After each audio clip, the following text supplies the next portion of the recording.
Beauty does not come from appearance. Hook, opening scene. Have you ever met someone who, without wearing expensive clothes, without putting on any makeup, still radiates a presence so gentle, so captivating, that you can't help but feel drawn toward them? It's not about their hairstyle, their jewelry, or the brand of shoes they're wearing. It's something deeper. Something that cannot be purchased or painted on. Something that shines quietly from within. And maybe you've also experienced the opposite.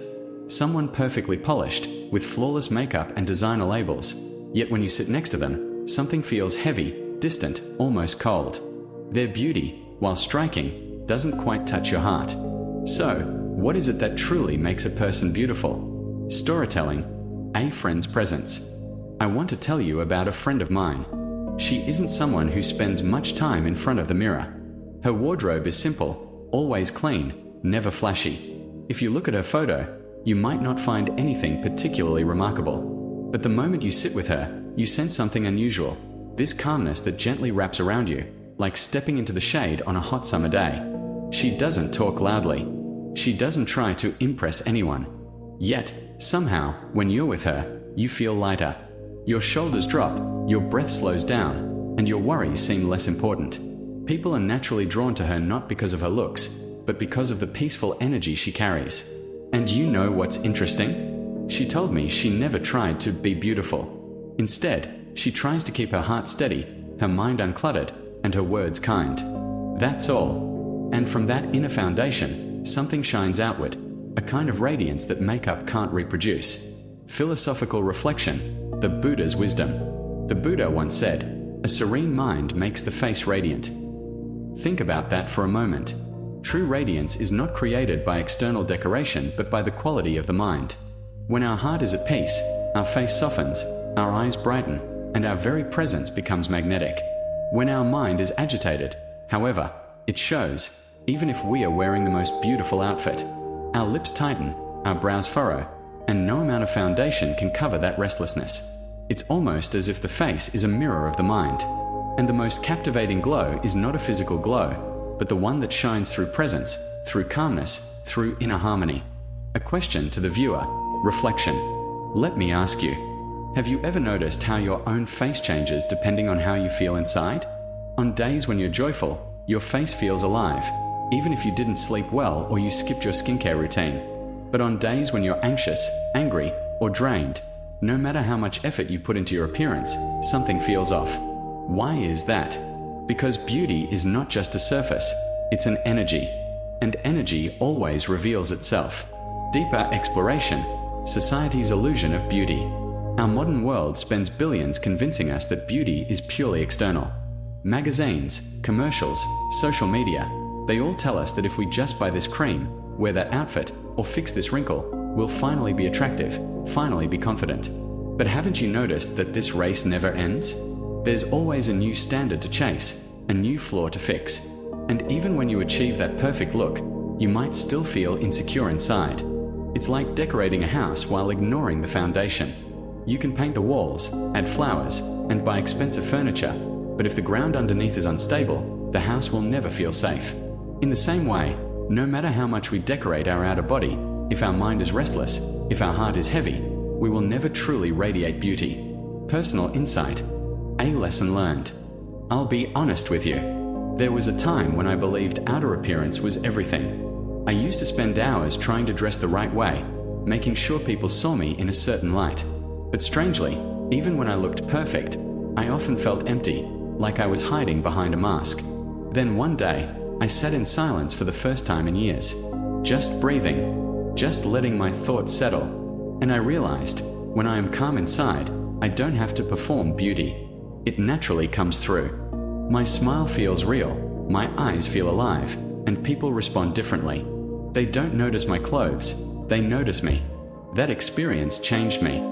I started caring less about the latest trends and more about cultivating inner peace. And the more I practiced that, the more I noticed people saying things like, "You look different. There's something about you." But nothing on the outside had changed. It was my energy, my presence. Practical example, how this works in daily life. Let's take a simple situation. Imagine you walk into a meeting room. Two people are there. One is impeccably dressed, but clearly stressed, tapping their pen, frowning, rushing their words. The other is wearing something plain, but sits with ease, speaks calmly, and looks at you with kindness. Which person makes you feel more comfortable? Which person leaves a lasting impression? Most of us would say the second one. Why? Because beyond appearance, we are deeply sensitive to energy. And the energy of a calm heart is irresistible. Spiritual insight, inner beauty as true beauty. In Buddhism, beauty is never denied, but it is redefined.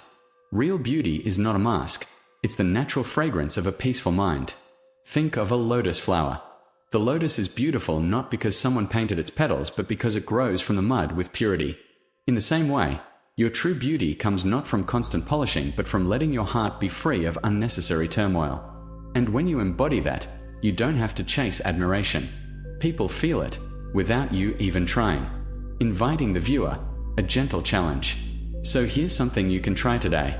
Instead of spending an extra 30 minutes worrying about how you look, spend just 5 minutes sitting in stillness. Focus on your breath. Let your shoulders relax. Allow your mind to soften. Then, when you step out into the world, notice how people respond to you. Notice how you feel inside. You may realize that those few moments of inner peace do more for your beauty than any mirror could. Closing thought. Transition to next part. Beauty does not come from appearance. It comes from a quiet heart, a steady mind, a gentle presence. And the Buddha's words remind us, a serene mind makes the face radiant. So, the next time you ask yourself, am I beautiful enough? Maybe the better question is my heart at peace? Because when the heart is at peace, beauty shines without effort. But this raises another important question. If peace makes us radiant, what is it that so often robs us of this peace? What makes our mind restless, our face tense, our energy heavy? That's what we'll explore in the next part. When the mind is restless, the aura shatters. When the mind is restless, the aura shatters. Hook, opening scene. Have you ever looked in the mirror and thought, why do I look so strange today? Not because you've changed your haircut or because of the clothes you're wearing, but simply because you've had a day filled with worry, stress, and tension. It's almost shocking, isn't it? You see the same face, yet something feels off. The sparkle in your eyes has dulled. Your smile doesn't look as warm. Even your posture feels heavier. That's the power of a restless mind. When the mind is unsettled, no matter how beautiful you are on the outside, something inside breaks the flow of your aura. Storytelling, a restless friend. I once knew someone who, at first glance, you'd probably describe as beautiful. She had the kind of features that people would admire: clear skin, well-kept hair, a wardrobe that was always on point. But if you spent even 10 minutes with her, you could feel this invisible wall. She was constantly irritated about her coworkers, about traffic, about the smallest things in daily life. She would snap at waiters, roll her eyes at strangers, and even when she smiled, it didn't feel real. It was like standing next to a person surrounded by invisible thorns. You couldn't fully relax. And that's when I realized something important. Beauty that isn't supported by peace becomes fragile. It's like glass. It looks shiny, but the moment tension hits, it shatters. Philosophical reflection, the Buddha's teaching. The Buddha taught that the mind is the foundation of all experiences. If the mind is restless, the body and energy reflect that restlessness. Think of it this way. Our emotions are not hidden. They leak through every gesture, every look, every word. When the mind is caught in anger, the jaw tightens, the eyes narrow. When the mind is anxious, the breath shortens, the body fidgets. When the mind is weighed down with resentment, the whole atmosphere becomes heavy. And people around you feel it, even if you don't say a word. That's why someone can look physically attractive, but if their heart is restless, their aura becomes tense, their presence repels instead of attracts. A question for reflection, the mirror test. So let me ask you, how often do you really look in the mirror, not to check your hair or makeup, but to see your energy? Can you tell the difference between a face that is calm and one that is restless? When was the last time you noticed your own eyes after an argument or after a long stressful day? Didn't they look dimmer, almost clouded? The mirror never lies. It reflects not just the shape of your face, but the state of your heart. Deeper exploration, the aura of restlessness. Let's be honest. We live in a time where restlessness is almost normalized. We carry phones that keep our attention jumping every 5 seconds. We rush from task to task, barely breathing. We compare ourselves constantly with others on social media. And deep down, we are exhausted. But what happens when this exhaustion becomes our default state? It shows up everywhere. You sit at dinner with your loved ones, but your eyes are distant. You talk with a friend, but your mind is racing somewhere else. You smile for a photo, but later you look at it and wonder, why do I look so tense? This is why the mind cannot be hidden. You may try to cover it with makeup, with fashion, with filters, but eventually, the heaviness shows. Personal insight, my own restless days. I'll confess something. There are days when I feel restless too. And on those days, no matter what I wear, I don't feel like myself. My shoulders slump, my voice feels sharp, and when I look at my reflection, I almost don't recognize that person. One time, I had a particularly stressful week. Deadlines, misunderstandings, endless messages. I was drowning in tension. One morning, I looked into the mirror and thought, wow, I look older. I look drained. And I realized it wasn't about my body. It was about my state of mind. That day, I skipped the usual rush. I sat down, closed my eyes, and just breathed. Slowly, the noise in my head softened. Later, when I passed by the mirror again, I swear I looked lighter, even though nothing physical had changed. That's when I understood deeply, the mind paints the face. Practical example, how energy shapes presence. Imagine two people walk into a room. The first one is physically stunning, but you can sense irritation. They're impatient, their phone keeps buzzing, and they barely notice the people around them. The second person looks ordinary, maybe even a little tired, but they carry themselves with calmness. They listen fully when someone speaks. They smile gently. Which person would you rather sit with? Which person would you trust? It's almost always the second one, because our souls are drawn to peace, not to perfection. Spiritual insight, the fragility of outer beauty. The Buddha's teaching reminds us that outer beauty is like a flower. It blooms, it withers, it fades. But the beauty of the heart, the beauty of a calm mind, that lasts. When the mind is restless, the flower wilts faster. Even youth can look cold when anger dominates the face. But when the mind is at ease, even wrinkles carry grace. That's why monks and nuns, though they may live simply, often have an aura that feels luminous. Their faces may be lined with age, but their energy makes them radiant. Because their beauty comes from a wellspring within, not from restless chasing outside. Inviting the viewer, a gentle realization. So I invite you to notice, the next time you feel ugly or off, ask yourself, is it really my appearance, or is it my mind? Maybe it's not about fixing your skin or changing your outfit. Maybe it's about calming your thoughts, softening your breath, releasing your tension. Because once the mind settles, the natural beauty returns on its own. Closing thought. Transition to next part. When the mind is restless, the aura shatters. Our presence becomes fractured, heavy, unwelcoming. But when the mind is calm, beauty flows naturally, without effort. So the real question is not, how do I look today? But, what is the state of my mind today? And if we want to keep that inner radiance alive, we must ask, how can we protect and nurture peace in a world full of noise and distractions? That's exactly what we'll explore in the next part. The breath, the bridge to peace. The breath, the bridge to peace. Hook, opening question. Do you know that the most powerful weapon against stress isn't money, isn't success, and isn't even vacation time? It's something you already carry with you every moment? It's your breath. Yes, something as simple as breathing, something we do unconsciously thousands of times a day, can become the most powerful key to peace. Storytelling, a first experience with mindful breathing. I still remember the first time I practiced mindful breathing in a meditation class. At first, I thought, how can something so ordinary change anything? I breathe all the time. But when I sat down, closed my eyes, and was guided to notice just one inhale, and then one exhale, something shifted. At first, my thoughts were noisy. Work deadlines, what I was going to eat later, the messages waiting on my phone. But slowly, as I kept focusing on the breath, those thoughts began to soften, like waves settling after a storm. And then, after just a few minutes, I opened my eyes. I was surprised. My face in the mirror looked different. My shoulders had dropped, my eyes looked gentler, and even the way I sat felt lighter. It was almost like my breath had pressed a reset button, not just on my mind, but on my entire presence. Philosophical reflection: the breath as anchor. The Buddha once taught that the breath is like an anchor. When the mind is drifting, pulled by anger, stress, desire, bringing attention back to the breath is like dropping anchor in the middle of the storm. Think about it.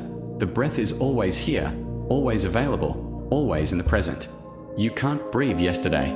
You can't breathe tomorrow. You can only breathe this moment. And when the mind comes back to this moment, something miraculous happens. It rests. It doesn't have to chase. It doesn't have to fight. It just is.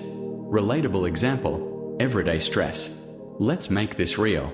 Imagine you're stuck in traffic. Horns are blaring. You're late for a meeting. Your chest is tight. Your hands are gripping the wheel. At that moment, what can you do? You can't make the traffic disappear. You can't magically teleport. But you can breathe. Inhale slowly. Feel the air expand your chest. Exhale gently. Feel your shoulders release. Suddenly, the situation hasn't changed, but you have changed. The traffic is still there, but the storm inside you has calmed. That's the difference between reacting blindly and responding with awareness. Personal insight: when breathing saved me. There was a time when I went through a very stressful season. Sleepless nights, constant pressure, endless lists of things to do. I remember one night lying in bed, staring at the ceiling, my mind racing like a train I couldn't stop. And then, almost out of desperation, I remembered something a teacher once said: when you don't know what to do, just breathe. So I tried. I placed my hand on my stomach, and I counted each breath. 1 in, 1 out. 2 in, 2 out. 3, 4. Somewhere between 10 and 20, I felt my body sink into the mattress. My thoughts didn't vanish completely, but they lost their grip. And slowly, I drifted into sleep. That night taught me something powerful. Breath is not just air. It's medicine. Deeper exploration, the science behind it. And here's the amazing part: modern science agrees. Research shows that slow, mindful breathing lowers blood pressure, reduces cortisol levels, the stress hormone, and activates the parasympathetic nervous system, the part of us responsible for rest and healing. That means what ancient wisdom has taught for centuries, breathe to calm the mind, is now proven by neuroscience. The breath literally changes the chemistry of the body. So when you practice mindful breathing, you're not only calming your thoughts, you're rewiring your nervous system for peace. Practical guide: a simple breathing practice. Let's try something simple together. Take a slow inhale, count to 4. Hold gently for a moment. Then exhale, count to 6. Do this 3 times, and notice: does your body feel softer? Do your thoughts feel quieter? This is the bridge to peace. It doesn't require hours of meditation. Just a few mindful breaths can shift your entire energy. A question for reflection: the invisible mirror. Have you ever noticed how your face looks after stress melts away? The eyes brighten, the jaw softens, the skin seems to glow. It's as if the breath wipes away the dust from your inner mirror, and suddenly your natural light shines through. So maybe the question isn't, how do I look today? But rather, how am I breathing today? Because breath shapes presence. Spiritual insight: when breath and mind align. The Buddha said, when the mind is with the breath, the body is at ease. This is why mindful breathing isn't just a technique, it's a path. Every inhale invites you to return to yourself. Every exhale teaches you to let go. When we learn to breathe consciously, we are not just surviving, we are living. We are not just existing, we are shining. Inviting the viewer, a gentle realization. So here's my invitation: the next time you feel restless, don't rush to fix everything around you. Just pause, place a hand on your chest, and breathe. Because when the breath is at peace, the mind becomes at peace. And when the mind is at peace, your aura, your presence, your true beauty, naturally radiates without effort. Closing thought: transition to next part. The breath is the bridge back to peace. With every inhale, you return home. With every exhale, you release the noise. But here's a question: breathing helps with everyday stress, yes, but what about when life throws us into great storms? When loss, failure, or heartbreak strike, can the breath still carry us through? That's what we'll explore in the next part.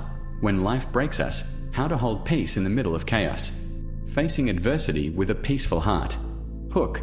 Opening question. Have you ever wondered why some people, when life hits them hard, don't collapse, don't lash out, don't drown in bitterness, but instead, somehow, radiate a calm dignity that inspires everyone around them? What gives them that kind of strength? Storytelling. A real example of calm in loss. I once knew a man who lost his wife after a long illness. For many, such a loss would shatter everything. The home feels empty, the future feels stolen, the heart feels unbearable. But this man, he didn't pretend he wasn't in pain. He cried, of course. He grieved, deeply. Yet, what struck me was that he never let bitterness take root. He didn't curse fate. He didn't push people away. When friends came to visit, instead of drowning them in sorrow, he thanked them. He even said, "I was lucky to have shared so many years with her. Not everyone gets that gift." Those words, they stunned me, because in the middle of his loss, instead of anger, what he radiated was gratitude. And that calm strength made everyone respect him, admire him, even more than before. Philosophical reflection, wisdom from the teachings. The Buddha once said, "The wise are not carried away by joy, nor sunk by sorrow. They remain calm through the rise and fall of life." Think about that. Most of us ride life like a roller coaster, up when things go well, crashing down when they don't. But the wise, they walk steadily, like someone holding an inner compass that points to peace no matter which way the winds blow. Relatable example, everyday storms. Of course, not all adversity is about death or loss. Sometimes adversity looks like losing a job, being betrayed by a friend, facing financial struggle, or even just waking up to a day that feels heavier than you can carry.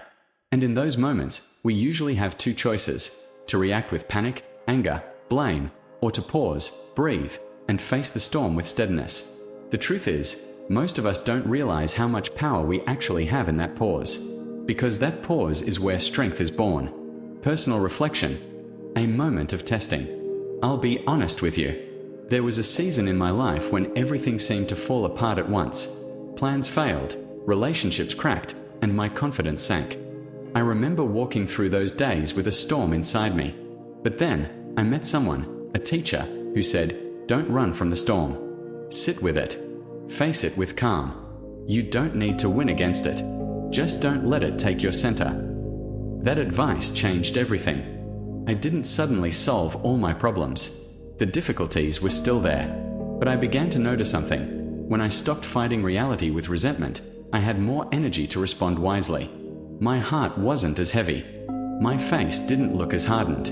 And slowly, people around me noticed too. Deeper understanding, the power of equanimity.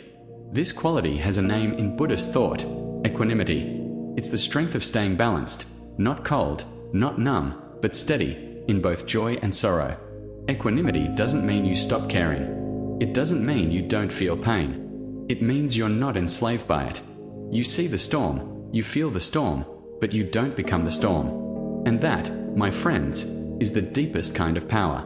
Relatable contrast, beauty that breaks or beauty that holds. Think of a vase. If it's too fragile, the smallest knock shatters it. But if it's crafted well, strong, steady, it can hold water even when shaken. We are like that vase. If our peace depends only on things going our way, we'll shatter at the first crack. But if our peace comes from within, grounded in understanding, then even in adversity, we still hold beauty, we still hold dignity. Storytelling, the unexpected respect. And here's something fascinating. Have you noticed how people naturally admire those who stay calm in chaos? Think about leaders in crisis, parents in difficulty, or even friends who, when everything goes wrong, don't explode but instead stand steady. Their calm becomes contagious. It gives others hope. This is why equanimity is not weakness. It's magnetic strength. It's the kind of beauty that doesn't fade with age or appearance. It's a beauty that grows brighter the more storms it endures. Practical reflection. What can we do? So how do we cultivate this calm in adversity? It begins with awareness. Notice your first reaction when hardship comes. Do you tense up? Do you lash out? Do you sink into despair? Then, practice pausing. Just one breath, one moment of stillness before you respond. That breath gives you space. And in that space, wisdom has room to step in. Over time, those small pauses become a habit. And that habit becomes resilience. spiritual insight, the deeper beauty of stillness. Remember, the strongest aura, the most magnetic presence, is not someone who never struggles, but someone who remains graceful in struggle. Storms will always come. Loss will always come. Change will always come. But the question is, will we let them break us, or will we let them shape us into something steadier, calmer, more radiant? Because real beauty, real presence, real charisma, it's not in perfection. It's in peace. Closing thought. Transition to next part. So maybe this is the secret. The most powerful quality is not charm, not wealth, not even physical strength. It's the quiet dignity of calm in the middle of chaos. That is the aura that makes people stop and admire, not because it dazzles, but because it steadies. But this leads us to another question. If calm is strength, what about compassion? How does kindness, softness, and love play into this picture of true presence? That's what we'll explore in the next part. The connection between compassion and charisma. Compassion creates a gentle presence. Hook, opening question. Have you noticed this? When you're around a gentle, kind-hearted person, your own heart feels softer too. Why is it that being near someone compassionate makes us breathe easier, relax more, and even feel a little lighter inside? Storytelling, a monk's gentle smile. I remember visiting a monastery once. There was a monk there, not a famous teacher, not a leader giving grand speeches, just an older monk who spent most of his day sweeping the yard and tending to the garden. But what struck me was his smile. It wasn't flashy or forced. It was quiet, steady, almost childlike. Whenever someone walked by, he would greet them with that same gentle smile. And people responded. I saw strangers walk in with heavy expressions, worried, tired, weighed down by life. But after a short encounter with this monk, their shoulders seemed lighter, their faces softer. Some even left with tears in their eyes, but not from sadness, from relief. It felt as if just standing near him was already a kind of healing. Philosophical reflection, the energy of compassion. What was it about this monk? He wasn't particularly tall or striking. He didn't wear expensive robes. He wasn't trying to impress anyone. But his presence carried something invisible, something that touched people without words. The Buddha called it metta, loving kindness, compassion. When the heart is filled with goodwill toward others, it shows. Not just in what you say, but in the way you walk, the way you breathe, even the way your eyes rest on the world. Relatable example, everyday compassion. And this isn't only about monks. You and I have met people like this too, haven't we? Maybe it's a grandmother who never raises her voice, but always makes you feel safe. Maybe it's a friend who listens without judgment, who remembers small details about your life because they truly care. Or maybe it's a stranger who simply holds the door, offers a kind word, or shows patience when you expected irritation. These small acts seem ordinary, but they create a ripple. They soothe, they soften, they restore something inside us. Personal reflection, compassion in action. I'll admit something. There was a time in my life when I thought charisma meant being impressive, showing confidence, intelligence, achievement. But over time, I realized the people who left the deepest mark on me weren't always the most impressive. They were the most compassionate. I think of one colleague I once had. She wasn't the loudest in meetings, not the star of the room. But whenever someone struggled, whether it was stress at work or a personal problem, she was there. She would check in, listen, sometimes quietly leave a note of encouragement on their desk. Years later, when I think back on that workplace, I don't remember the big presentations. I remember her kindness. And I know I wasn't the only one. Deeper insight, compassion as strength, not weakness. Here's the thing. Our culture often mistakes compassion for softness, even weakness. But look closely. To stay kind in a harsh world actually requires enormous strength. Anyone can lash out, criticize, or ignore others. That's easy. But to keep your heart open, to resist the temptation of cynicism, to meet others with gentleness, that takes courage. That's true resilience. And that resilience, that quiet strength, is what makes compassionate people so magnetic. We want to be near them because they remind us of something essential, that we too have that gentleness inside us, waiting to be awakened. Practical reflection, cultivating compassion. So how do we nurture compassion in ourselves? It doesn't always mean grand gestures. Often, it begins small. Listening without planning your reply. Pausing before judging. Asking yourself, What might this person be going through that I don't see? One simple practice is this. The next time you're frustrated with someone, take a breath and silently wish them well. Even if they're wrong, even if they upset you, just whisper inwardly, "May you be free from suffering." It sounds small, maybe even silly, but try it. You'll notice your own heart feels lighter, less consumed by anger. And over time, that shift becomes visible to others. Philosophical reflection, the aura of compassion. Because here's the truth, compassion is magnetic. A person filled with compassion doesn't need to announce it. Their very presence communicates it. You can see it in their eyes, in their smile, in their patience. And when you meet someone like that, you don't just see them, you feel them. That's why compassion doesn't only heal others. It transforms your own aura, your own presence. It softens the edges, clears the tension, and makes your energy feel safe to others. And when people feel safe around you, they naturally want to come closer. Relatable contrast, harshness versus gentleness. Think of the opposite. We've all met people who are sharp, critical, or cold. Even if they're intelligent, attractive, or successful, something in us hesitates. We keep a distance because we don't feel safe. Now think of someone gentle. Maybe they don't have the same outer success, but their kindness draws you in. With them, you don't feel judged. You feel human, accepted. And that feeling is priceless. Closing message, the true beauty of compassion. So maybe this is the secret. Compassion doesn't just ease other people's burdens, it shapes your entire presence. The monk with the smile, the grandmother with the gentle touch, the friend who listens. They remind us, true charisma isn't about dazzling others, it's about soothing them, uplifting them, reminding them they are not alone. The person who carries compassion becomes like a calm lake. Anyone who comes near feels their own reflection soften, their own heart quiet down. That's why compassion is the most beautiful kind of aura. Transition, gently leading to next part. So let's return to the question, do you need to be brilliant, talented, or accomplished to have presence? The answer might surprise you. In the next part, we'll explore whether true charisma depends on intelligence, or if it flows from something deeper, something simpler, that we all already carry within us. Wisdom creates a profound presence.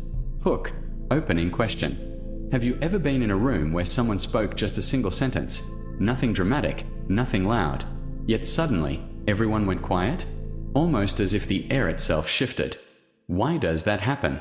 What is it about certain words, spoken by certain people, that makes us pause and listen so deeply? Storytelling, the simplicity of the Buddha's words. Centuries ago, the Buddha often spoke in the simplest language.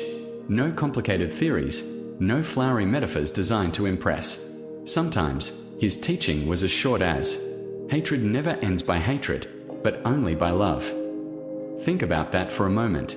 Just a few plain words, but they cut through centuries of human conflict and still ring true today. Or another teaching, peace comes from within. Do not seek it without. There's no decoration, no drama. Yet people carried those words in their hearts for life. Why? Because they were born not from cleverness, but from wisdom. Reflection, the nature of wisdom. Wisdom has a different quality than intelligence. Intelligence can impress. It can solve puzzles, debate, show off knowledge. But wisdom doesn't need to raise its voice. It doesn't need to prove itself. Wisdom is quiet, yet it penetrates. It comes not from memorizing books or winning arguments, but from truly seeing life as it is, seeing yourself as you are, seeing others with clarity. That's why someone can say very little, yet when they speak, the whole room feels it. Their words carry weight, not because they're loud, but because they're true. Relatable example, the person who speaks less but means more. We've all met someone like this, haven't we? Maybe at work, in a family gathering, or among friends. There are always people who talk a lot, joking, explaining, filling the air with words. But then there's that one person, quiet most of the time. And when they finally speak, everyone leans in. Because somehow, you know they've been listening, watching, thinking. And what they say isn't complicated, it's often simple. But it's exactly what needed to be said. And in that moment, it feels like the noise of the world clears away, leaving only truth. That is wisdom. And that is a presence far stronger than charm or eloquence. Personal reflection, learning to listen first. I'll share something personal. There was a time I thought presence meant speaking more, making sure my voice was heard. I wanted to sound intelligent, to contribute, to be noticed. But over the years, I learned, the people who are truly remembered in a conversation are not always the ones who speak the most. They're often the ones who listen the most. I began to practice listening deeply, watching not just the words, but the emotions beneath them. And when I finally did speak, I noticed people paid more attention. Not because my voice got louder, but because my words came from a quieter, steadier place. It wasn't about being clever. It was about being present. Philosophical insight, wisdom, and self-knowledge. Here's the thing. Wisdom doesn't necessarily come from degrees, titles, or achievements. Of course, education can help, but wisdom isn't a certificate you hang on the wall. Wisdom begins with self-knowledge. It's about understanding your own heart, your fears, your desires, your patterns. Because when you see yourself clearly, you begin to see others clearly too. Think about it. Someone who has faced their own anger understands others' anger better. Someone who has faced their own grief can sit more gently with another's grief. That depth of understanding is what creates a profound presence. Relatable contrast, cleverness versus wisdom. Compare this to someone who's always trying to sound clever. They use big words, quote studies, throw around facts. Impressive. Maybe for a moment. But soon, it feels shallow, like smoke. Wisdom, on the other hand, feels like water. Clear, steady, nourishing. You drink it, and it sustains you. That's why the Buddha's simple lines have outlasted entire libraries of complicated theories. They are water, not smoke. Practical reflection. How to cultivate wisdom. So, how do we nurture this kind of wisdom in our own lives? It doesn't mean retreating to a cave for years. Wisdom is cultivated in everyday moments, through practices like mindful reflection, asking yourself, what can I learn from this experience, instead of just reacting?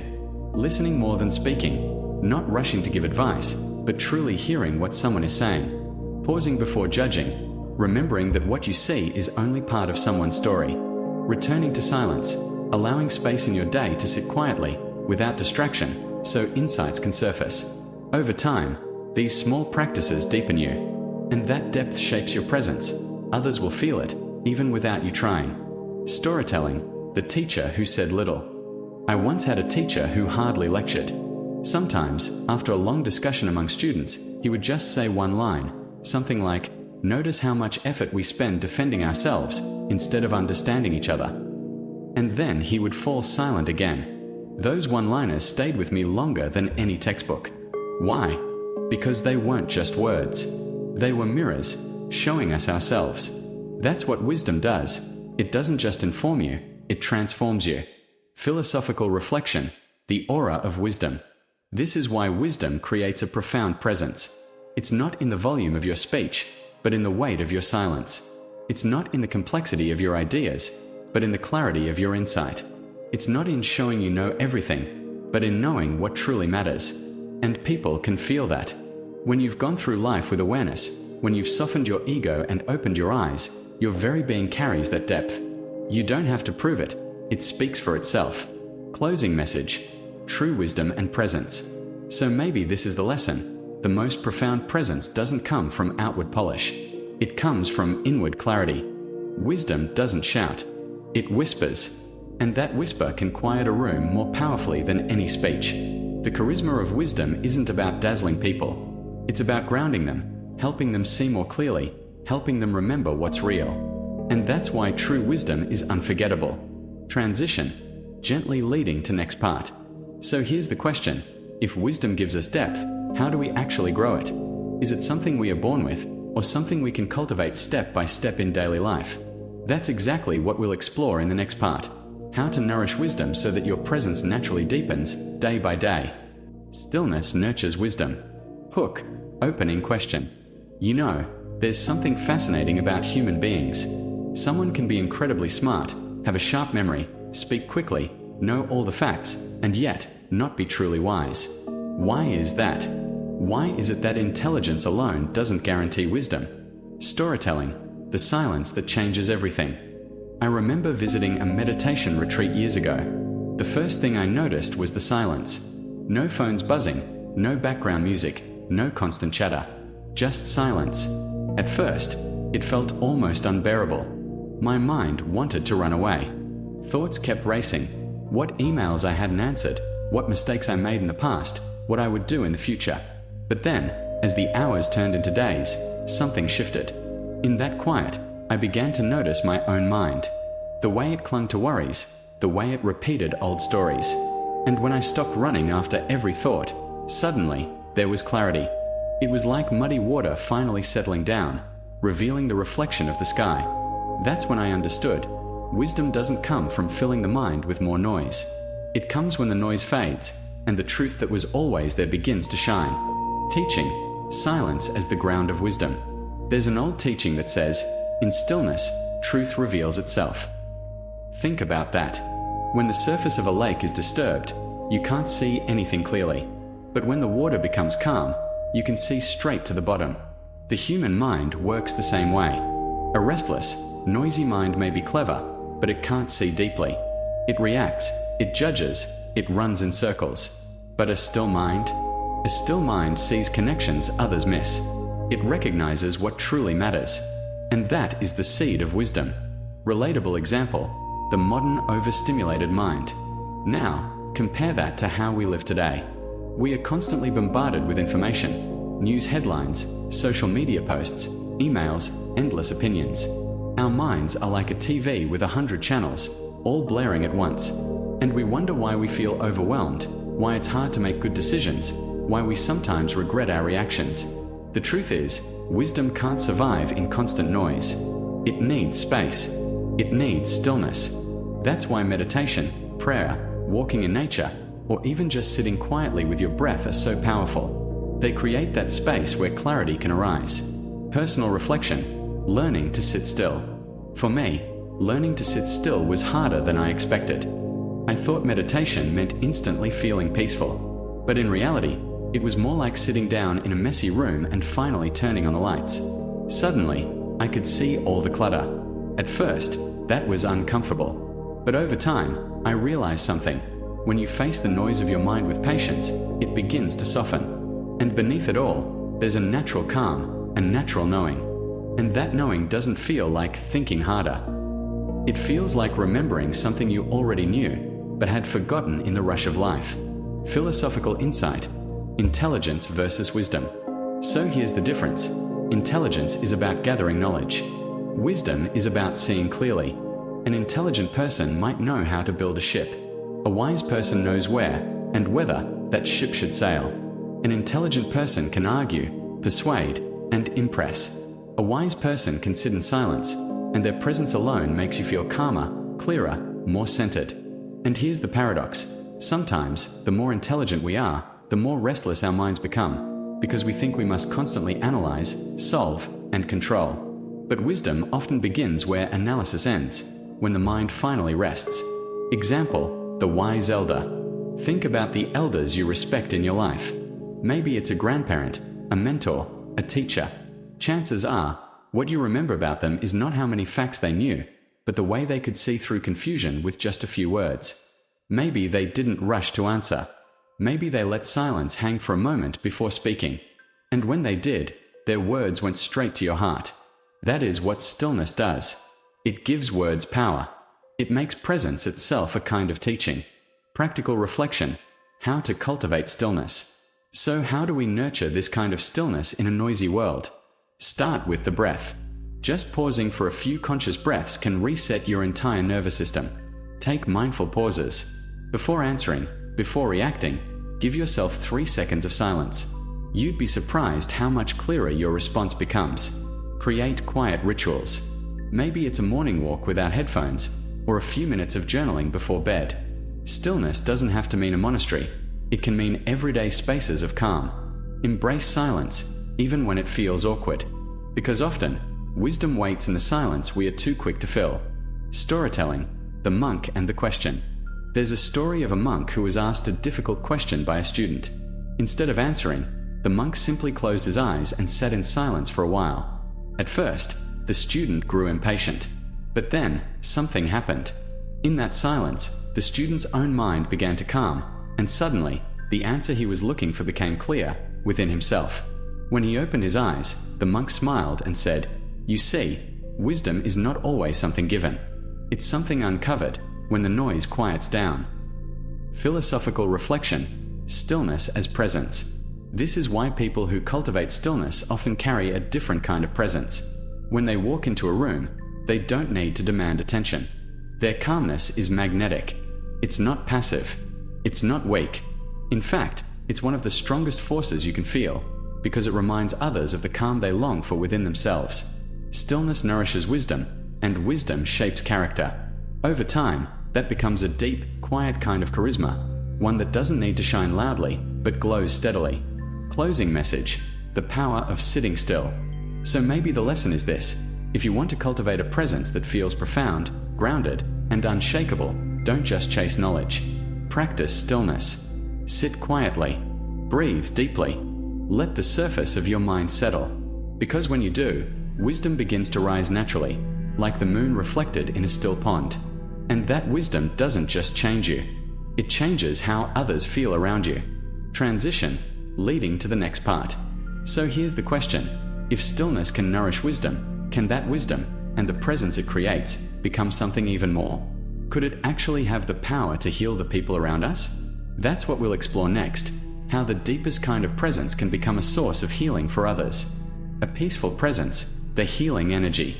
Hook, opening question. Have you ever met someone who didn't need to say a word, yet just sitting near them made you feel safe, calm, and somehow lighter?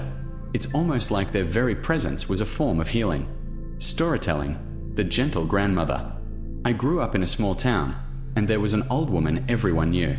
She wasn't wealthy, she wasn't famous. She rarely even left her little wooden house at the edge of the village.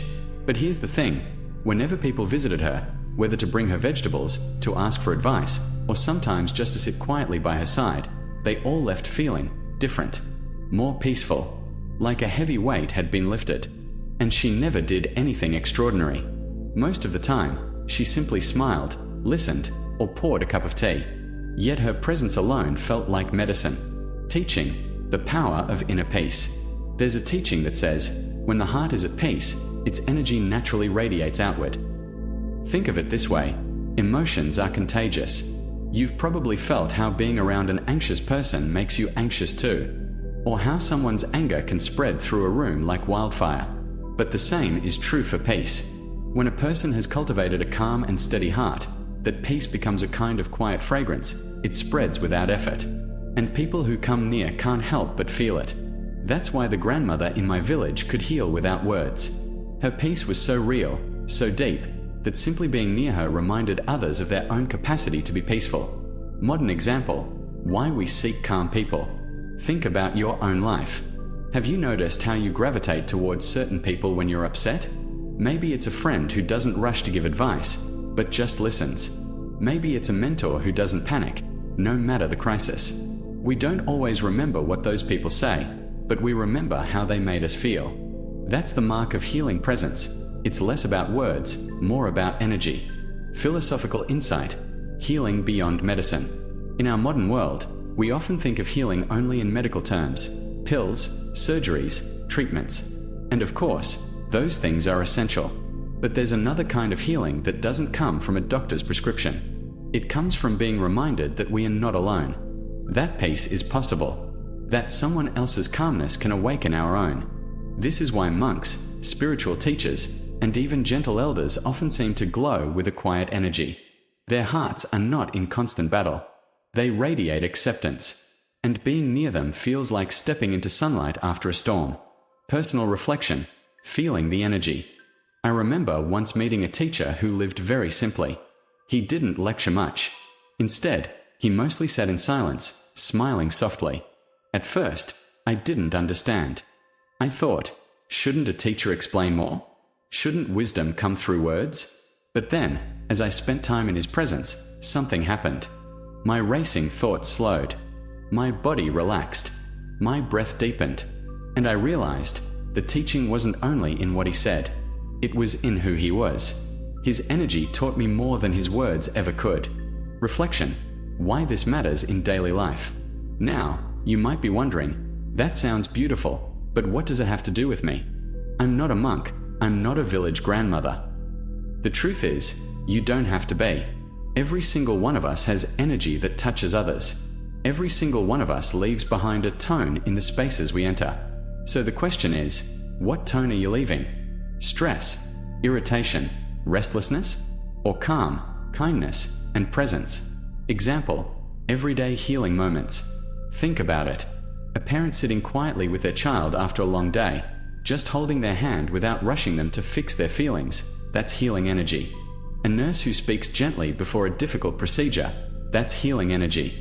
A stranger who smiles kindly at you when you're lost in thought, that's healing energy. It's not dramatic. It doesn't make headlines, but it changes the world in small, invisible ways. Deeper teaching, the nature of energy. Why does this work? Because human beings are deeply connected. Science now tells us that our hearts actually emit measurable electromagnetic fields. Emotions, body language, even breathing rhythms can influence those around us. But spiritual traditions have known this for centuries. They've always said, your inner state shapes your outer presence, and presence is felt before words are heard. That's why the calm of one person can quiet an entire room, and why the agitation of one person can spark chaos in the same space. Invitation, cultivating peace within ourselves. So maybe the real challenge isn't trying to change others. Maybe the real challenge is this: can I keep my own heart steady? Can I stay calm enough that my peace itself becomes medicine? That doesn't mean being perfect. It doesn't mean never feeling stress or sadness. It means learning to return to calm again and again, through breathing, through awareness, through letting go of what we can't control. Story, the candle that lights others. There's a simple story I love. Imagine a dark room filled with unlit candles. All it takes is one candle being lit, and suddenly, it can light the others, one by one, without ever losing its own flame. That's what a peaceful person is like. Their calm doesn't diminish when shared. Instead, it spreads, awakening the same calm in others. And in a world filled with anxiety and noise, maybe what we need most are more people willing to be that first candle. Closing message, the beauty of quiet healing. So here's the truth. You don't need special powers to heal. You don't need to be famous or extraordinary. Sometimes, the greatest gift you can give is simply your peaceful presence. Because when your heart is steady, your energy becomes steady. And others feel it. They may not know why, but they will feel safer, calmer, more alive. That is the quiet power of a peaceful presence. It doesn't just make you beautiful, it heals the people around you. Transition, leading to the next part. But here's the question. If peace and healing energy are so powerful, how do we actually protect and maintain them in the middle of everyday chaos? Traffic, arguments, deadlines, unexpected crises? That's what we'll explore next. How to hold on to that calm center, no matter what life throws at us. Letting go to find peace. Hook, opening question. Have you ever wondered? Maybe the very things we cling to most tightly are the things stealing our peace, our beauty, our presence? Could it be that the weight we carry is not in our hands, but in our hearts? Storytelling, the man who wouldn't let go. Let me tell you a story. There was a man in my hometown, known by everyone. He wasn't cruel, he wasn't unkind, but he always seemed heavy. His face was tense, his brow furrowed, his shoulders tight. Even when he laughed, there was a shadow underneath. Why? Because he carried grudges. If someone wronged him 10 years ago, he remembered. If he lost something, he replayed it in his mind. If things didn't go his way, he turned it into a story of unfairness, bitterness, blame. And here's what happened. The longer he held on, the more his face hardened. His presence carried that same heaviness. People respected him, but they rarely felt comfortable around him. But then, something shifted. Later in his life, after a serious illness, he began to let go.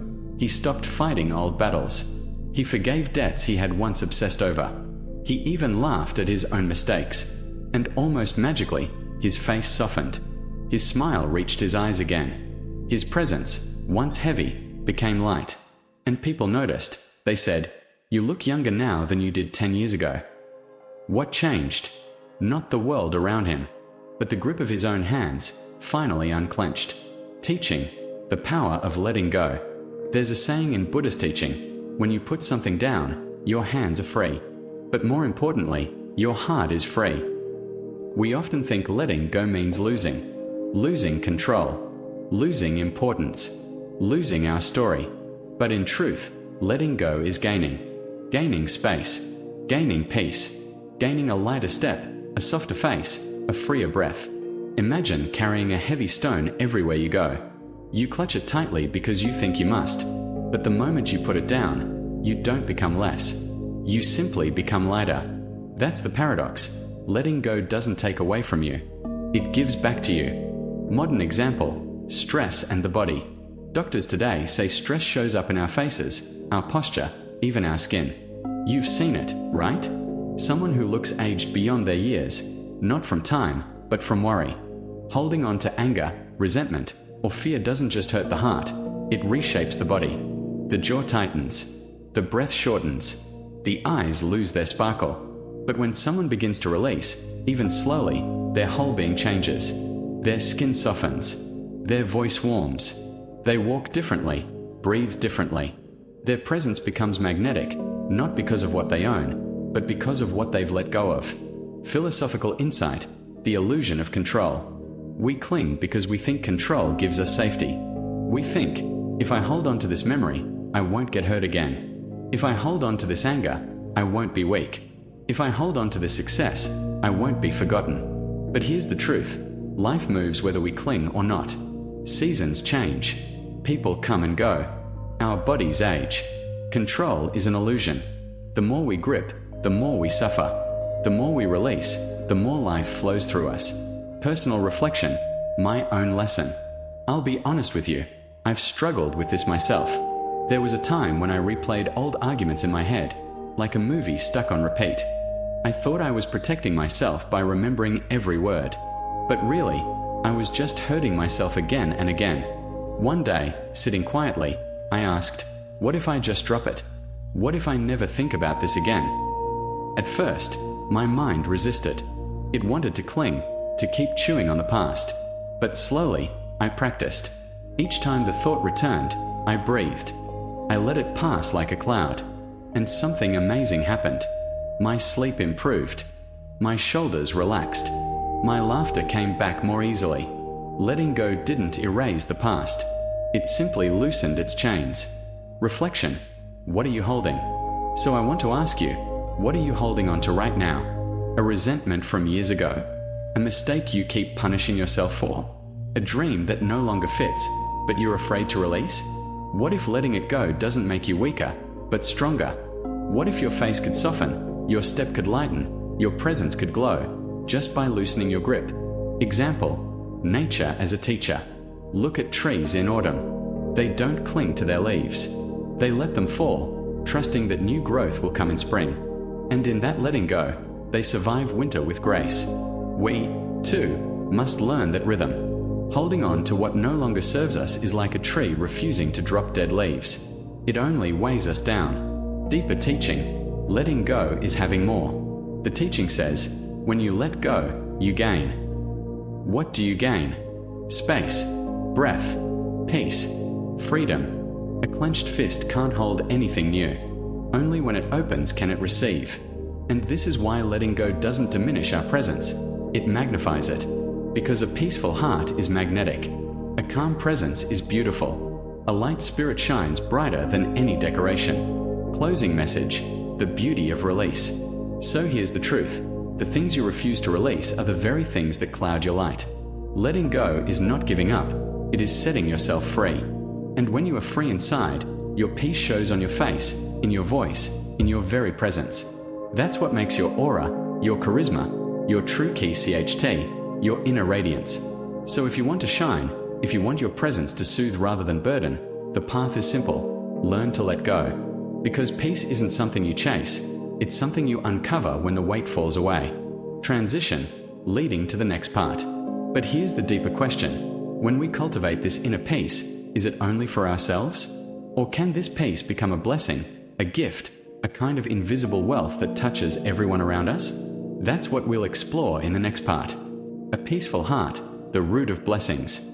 Hook, opening curiosity. Have you ever asked yourself, where do blessings really come from? Is it luck? Is it money? Is it success? Or is there something deeper, something invisible, that truly shapes the abundance in our lives? Storytelling, the villager's secret. There's an old story I love. In a small village, there was a woman who seemed to live a life of quiet blessings. She wasn't wealthy, she didn't own land, she didn't have any power. But her life was steady. Her children grew up kind and healthy. Neighbors respected her. Whenever trouble came to the village, she somehow passed through unharmed. People asked her, "What's your secret? Why does life seem to favor you?" And she smiled gently and said, "My heart is at peace. I don't fight with anyone, I don't envy what others have, and I try to help where I can. That's all." The villagers didn't believe it at first. It sounded too simple. But over the years, they saw the truth. Her calmness became her protection. Her kindness created friendships. Her peace drew good things to her like a magnet. It wasn't chance. It wasn't luck. It was her heart, her peaceful, steady heart, that became the root of her blessings. Teaching, the Buddha's words. Buddha once said, "When the mind is peaceful, virtue grows naturally. And from virtue, blessings arise." Think about that. Blessings don't just fall from the sky. They're not random. They are the fruit of seeds we plant in the way we think, speak, and act. And those seeds grow best in a peaceful heart. Why? Because when the heart is at peace, we are mindful. We notice our words before they hurt. We notice our actions before they harm. We choose kindness over anger. We choose generosity over greed. And over time, those choices accumulate. Like drops of water filling a jar, they become our store of blessings. Modern lens, success versus blessings. Now, let's bring this into today's world. Many people chase blessings as if they were outside of themselves. We think, if I get the right job, if I earn enough, if I network with the right people, then I'll be blessed. But have you noticed? There are wealthy people who still live in misery. There are successful people whose lives are full of chaos, scandal, loneliness. Because blessings are not the same as success. Success can be taken away by the market, by politics, by time. But blessings are woven into the fabric of our being. They grow out of who we are when no one is watching. And the root of those blessings, the soil in which they grow, is a peaceful heart. Example, the workplace. Imagine two people at work. One is brilliant but restless, always competing, always stressed, always comparing. The other is steady, calm, generous with advice, never quick to anger. Which one do people trust more? Which one do colleagues turn to when problems arise? Which one attracts loyalty and respect without demanding it? That's the difference between talent alone and blessings that flow from a peaceful heart. Philosophical insight: peace creates space. When our mind is restless, even opportunities can't land. They slip through because we are too distracted, too anxious, too busy clinging. But when our mind is at peace, space opens. We see clearly. We make wise choices. We act with compassion. And the universe has a way of responding to that clarity. Peace is not passive. It is magnetic. It draws harmony. It multiplies goodness. It invites blessings. Personal reflection: my lesson in peace. I remember a period in my life when I was chasing everything: goals, achievements, recognition. On the outside, things looked fine. But inside, I was constantly tense. My sleep was shallow. My relationships felt strained. And then one day, I realized, what if the very thing I'm chasing is running away because of my restless energy? So I began small practices: breathing deeply before meetings, pausing before reacting, taking quiet walks without my phone. Slowly, my mind softened. And strangely enough, life seemed to soften with it. Projects went smoother. People became easier to work with. Even small acts of kindness seemed to ripple back to me. I understood then, peace is not the reward at the end of the road. It's the condition that makes the road smoother. And from that peace, blessings flow naturally. Reflection: a question for you. So let me ask you, do you see blessings as something you have to chase, or something you can grow from within? If you look closely, you might notice the people who radiate blessings, the ones who seem to walk with lightness and grace, are not always the richest or most famous. They are often the ones whose hearts are steady, who forgive easily, who smile genuinely, who live in peace. Nature as teacher: still water. Think of a lake. When the surface is stormy, you can't see the reflection of the sky. But when the water is still, It reflects everything clearly: the moon, the stars, the sunrise. Our mind is the same. In turbulence, we distort reality. In stillness, we see truth. And when we live by that truth, blessings naturally arise. Deeper teaching, the foundation of long-term blessings. Some blessings are temporary, like winning the lottery or getting a promotion. They come and go. But blessings born from a peaceful heart, those last. Why? Because they are not dependent on circumstances. They are rooted in how you live, how you treat others, how you carry yourself. This is why elders often say, true wealth is not money, but virtue. Money can be spent. Virtue keeps multiplying. A peaceful heart creates a well that never runs dry. Closing message: the root of blessings. So here's the truth: blessings are not luck. They are not accidents. They are the natural fragrance of a peaceful heart. When your mind is calm, your actions become kind. When your actions are kind, your life gathers virtue. And from virtue, blessings flow. Your charisma, your aura, your KCHT, it shines brightest not when you are restless, but when you are at peace. So if you wish for blessings that last, don't just chase success. Cultivate peace. Because peace is the soil, and blessings are the fruit. Transition, leading to the next part. And maybe this leads us to a bigger question. What is the true relationship between the mind and the blessings we experience? How exactly does inner peace shape outer fortune? That's what we'll explore in the next part.